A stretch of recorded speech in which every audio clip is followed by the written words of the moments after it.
Bookwarm Games. This is episode 8, the Runaway 5. Welcome back, one and all. My name is Wesley Shantz, and I'm very happy to get to discourse with you this week on the Runaway 5, who in a game full of memorable characters and moments provide some of the coolest. We'll look at the ways Earthbound pays homage through them to important influences from the Beatles, the Blues Brothers, and the Mario Brothers. First, though, a shout out. Charles Montgomery, faithful listener and sometime troll of side quests and this podcast too. Charles is the co-host with Emma Van Dittner of Drop In and Write here in Spokane at Spark Central. So if you're in the area, check it out. He has read everything from Virgil to Shakespeare to contemporary Korean literature, and he's got a website called descendingcat.com. If any of that appeals to you. So, when I first played Earthbound as a kid, I distinctly remember this. I recall my confusion about how to get in and actually see the Runaway 5 show. The tickets at the department store were sold out. There didn't seem to be any way to move to the front of the line, or rather the queue, outside the Chaos Theater. Lucky and the unnamed co-leader standing by their bus seemed upset about Paula's kidnapping. Even though they aren't from the town, they seem just as moved as any of her neighbors. And then on the other hand, the owner, Mr. Poochiefood, is gloating about how they couldn't leave now, and that didn't seem to suggest, at least to me, any way to actually get in to see them. But again, like the immobile queue, there just didn't seem to be any urgency to it either. They weren't going anywhere, despite their dynamic name. And something about that name was so evocative to me. Runaway. To run away. To become, in fact, one of those people that I always read about in books, saw in movies, or played video games as. Going off and having adventures. Actually doing something. Rather than just imagining it. But runaway, too, implied what this would mean for the people that I left behind. That I'd abandoned. I'd taken a cowardly exit from my problems and my potential. Although in some sense it's the opposite of being kidnapped, it would have had a similar impact on those people that I cared about and who cared about me. So I never really seriously considered actually running away from home. But I did play Earthbound, and I loved books about such runaways, like My Side of the Mountain. And then just this past week, I read Songs from Cold Mountain, that poet of clouds and moth-browed eyes and cinnamon trees, who invites the reader to the mountain with him. He's less a runaway than maybe a recluse, although we don't really know quite who he was. We know where he was. And so I still do enjoy such stories. So, in seeking Paula, trying to find a way through the tunnel to get to Threed, that more frivolous but somehow more immediate impulse to get to see the Runaway 5 show plays its part. In a Rube Goldberg sequence of events worthy of any musical, farce, or comedy, rescuing Paula convinces Everdred to pay you the reward money he hinted at, and then Lucky slips you a backstage pass. That money becomes the Runaway 5's ransom, and their tour bus in turn provides Ness and Paula with an unexpected way to get to the next town, to continue their adventure. So in case you weren't sure before, it becomes clear at this point that Orange Kid's inventions are a red herring, that Apple Kids, like Einstein, whose equations tell us the awesome truth, that all things are shot through with squares of light speed, and thus multiply out to effectively infinite potential energy. Apple Kids' inventions are more poetic in times than immediately practical. So finding a way, which is what invention means in this case following an impulse rather than restraining it. The sense of release that comes in their music, too, reflects Runaway 5's release from bondage. The muted rhythm of the theater transforms with their show into a melodic call and response, right through the usual chord progressions and syncopations of jazz, blues, rock and roll. So it's not the intellectuals who can find a way forward this time. It's the artistic, the inarticulate as yet, for there's no words in that song. The musical. Indeed, the music is the way forward, as they play so loudly on their bus and drive so recklessly, out of my way sidewalk, that the ghosts can't haunt you or them. They can't keep you guys back, depositing you in the darksome countryside. The darksome Threed, the darksome town beside Tucson. The band leads you to cheer it with your special brand of sunshine, and off they go to the big city, where you may have heard that another singer, a Tucson native, is attempting to make a name for herself. Vane something, as her mom says, back home. So true to their name, the Runaway Five have left again, for now. But you still have their backstage pass. Surprisingly, perhaps, since that fan who tagged along with you at their show even looked just like the sprite of your sister, but you didn't give it away to her, despite thinking nothing of giving away $10,000 or more to get the band released from their contract. I guess, like the sax player. And by the way, aren't there actually 6 Runaway 5 band members on stage? If you count that keyboardist. Anyway, like the sax player, you don't want to make a spectacle of yourself. Giving away the dirty money of a crime lord with a heart of gold is one thing, but the backstage pass from the Runaway 5 is priceless. Like the Franklin badge that Paula gave you when you first met, or the handmade Band-Aid Paula's mom gives you, which I for one could never bring myself to actually use. It held so much sentimental value. The idea of a backstage pass to the Chaos Theater, how rich with meaning is that? It takes the game taking you in hand in the form of that fan to hustle you through the audience a bit, and into the dressing room, and then onto the show. Or else you could well dwell on it indefinitely. If you do get a chance to bounce around and talk to people first, you get an interesting cross-section of the reasons that we continue to value live music so highly in this theater of chaos we try to call into order from time to time. Some people are there on dates, or waiting for a hapless date to show up. Some are courting business partners. Some hope to be seen at such an exclusive event, inflating its popularity for popularity's sake, a mechanism that's all too common at the extreme ends of the fame distribution, as art for art's sake was in an earlier generation. Some hope to get the performer's sweat or spit on them, fetishizing their youthful persona more than appreciating any musical talent. Some are tone deaf, but presumably they like the elegant circling choreography of the two singers, their slow spins and graceful dance moves. Is it totally off target to suggest that the red zigzag patterns in there, as well as the stage, the general vibe, remind you of Twin Peaks? That's a rabbit hole I don't want to go tumbling down just now. I think the more relevant references are those I mentioned at the outset. First, to the Beatles. The name Runaway 5, in Earthbound's English translation, conjures the Fab Five, certainly. And thus it continues that running joke, incorporating the Beatles into the game. In one of their songs, she is leaving home, right? As if the general idea of being a runaway weren't appealing enough, all of this connotes the dream of being a rock star, mixing desire with cultural memory of that archetypal pop sensation. You can imagine the footage of those bemused Brits descending the jetway stairs and the crowds of screaming, weeping fans, 5 boyish faces grinning and head bobbing, mop tops flapping on stage, and all through the hall, hands raised and voices wailing in ecstasy at the least strum of a chord. The Beatles stand for so much more than their music. But again, the music is the vehicle for that dream, and the music is on a journey.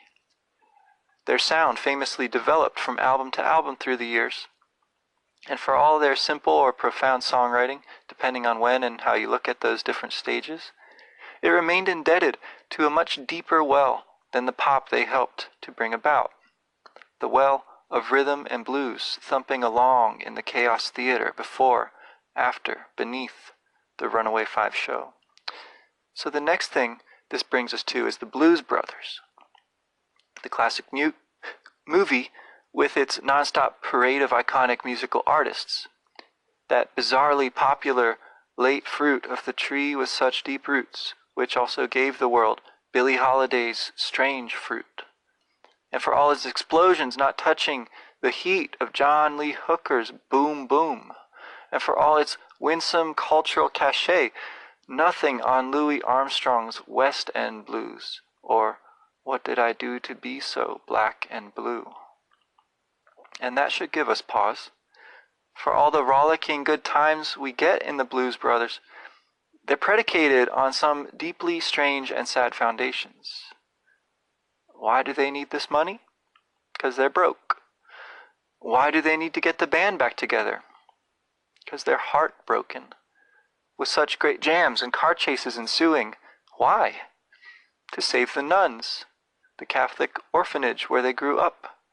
And where do they derive their musical ideas, their power to work this modest miracle? They get inspiration at a black church. And their music, like the Beatles and Runaway Fives, is nourished by soul and gospel and jazz and blues. African American experiences rendered in musical form, appropriated and popularized by each new rock star, to say nothing of theater owners and record or ticket-buying masses. The word appropriation gets tossed around a lot, of course, but I'm using it here, if possible, in its straightforward, non-technical, and non-shibbolithic ascription, as I mean to say just that this music is on a journey, and is a journey, that it possesses and is possessed by many creators and listeners, interpreters of many backgrounds, and where it will go next escapes our ken, until perhaps we catch up to it again. Myself, I only just started trying to listen to Kendrick Lamar, so you can see how little pretension I would have to say anything authoritative about musical matters in this day. But I hope it goes without saying, I think people should be free to listen to or make whatever kind of music they like without any backstage pass other than their own goodwill. Authenticity, which is not the prerogative of any in or out group, but is that which makes truth possible to share between people. And crucially, authenticity, too, is that which makes forgiveness possible, because it makes it possible to apologize first. It repays patience. It permits second and seventh and 70th chances to make things right. And everyone has it, authenticity, as part of that God-given potential that is everyone's human right. And everyone has the responsibility to cultivate it and their sense of it, their judgment, by patient attention to the best examples that they can find. For me, at least, that's these games and reading and music, which I never tire of admiring and sharing with you. And that seems to be the message of Blues Brothers, too. From their disastrous first attempts at gigs to the climactic escape from their big show in the palatial theater, with all that driving around with the theme music thumping like a heart, we can all feel how vibrant real music is. We all yearn for it and miss it when it's gone.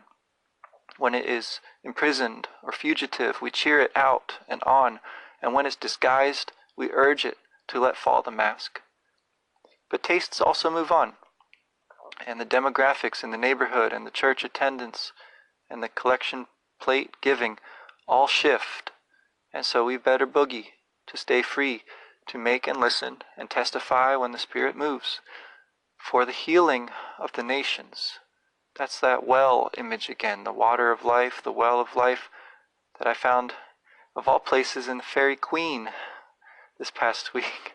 And try that. Try reading Fairy Queen alongside of Cold Mountain. But that's, anyway, life, liberty, and the pursuit of happiness again is bound up inextricably with all that is meant by the blues. It can't be an accident that the happyists chant and paint things and robe themselves, not in green, or some other cheerful springtime color that pops, but in blue, that well of life, which is also bitter as tears and sunshiny as smiles. I also never tire of wondering how that poor lost Mr. Saturn wound up in Happy Happy Village, where he wisely keeps his door shut. Yet his house manages, like the Lilliput steps, to avoid the veneer of blue. Maybe he's there to keep an eye on everything, to encourage Paula, keep her company while she waits patiently. Anyhow, it just seems obvious that if you take a hard line on what gets brought under that term appropriation, then art itself stagnates and balkanizes, or whatever depressing metaphor you will. And you're no longer allowed to read Mark Twain or William Faulkner, who appropriate black speech quite appropriately, or Frederick Douglass, for that matter, who appropriates white rhetoric so effectively that early readers denied that he could have written the narrative of his own life. And that's always a perilous denial. So, if you haven't read those or listened to those other ones, probably you should just hit pause and Google them. Look up duende while you're at it. Duende, D-U-E-N-D-E, like a Spanish blues. It's supposed to come up through the dancer's feet from the dark earth. Or look up Brazil's choros or saudade, all things that I wish I knew more about. And let me know what you find. So you'll find something like the blues in the folk music of every people around the world.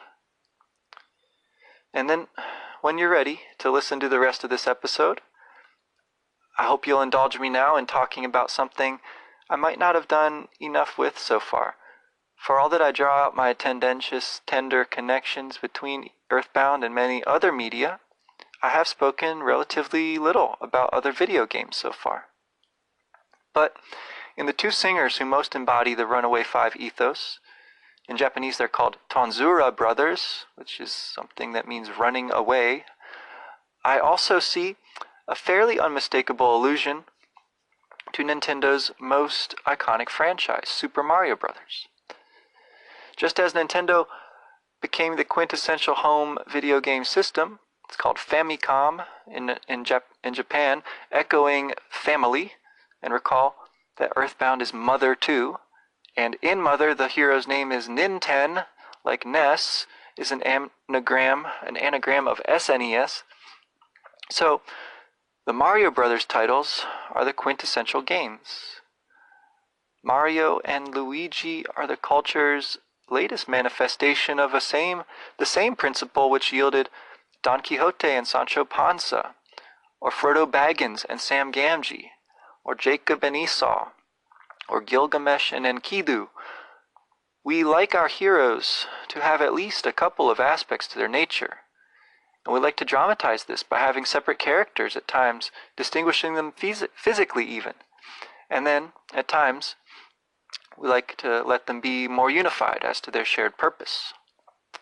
For Mario and Luigi, it's rescuing Princess Toadstool and the Mushroom Kingdom from Bowser, the turtle dragon, and his brood. For the Runaway 5, as we've seen, it's recovering their own ideal. Freedom, freedom, that's what we really sought. And yet the method in both cases is musically accompanied movement, the enacting of that freedom. In Mario Brothers, running fast and jumping high and flying and shooting fireballs and gaining extra lives. It's the ultimate wish fulfillment.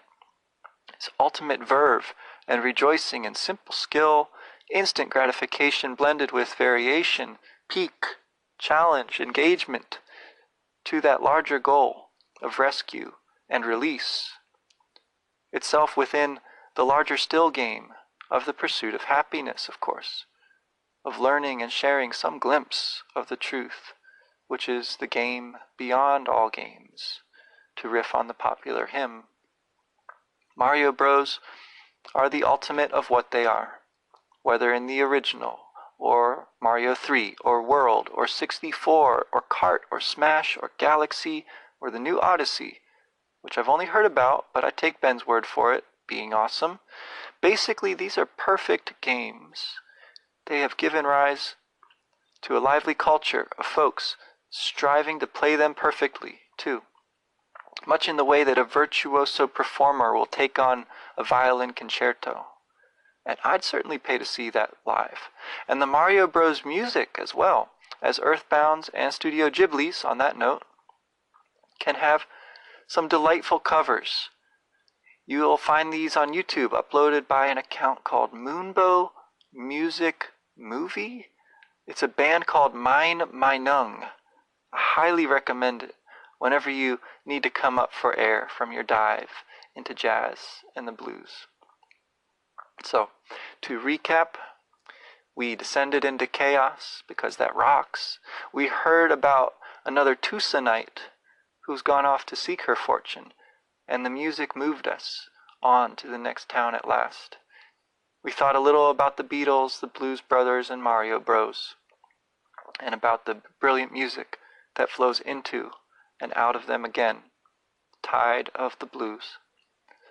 We hope we've said some helpful things about appropriation and authenticity. If not, like the kid in the preschool, I beg your pardon. Next week, we'll have another conversation episode, and then it's on to Threed. Until then, take care.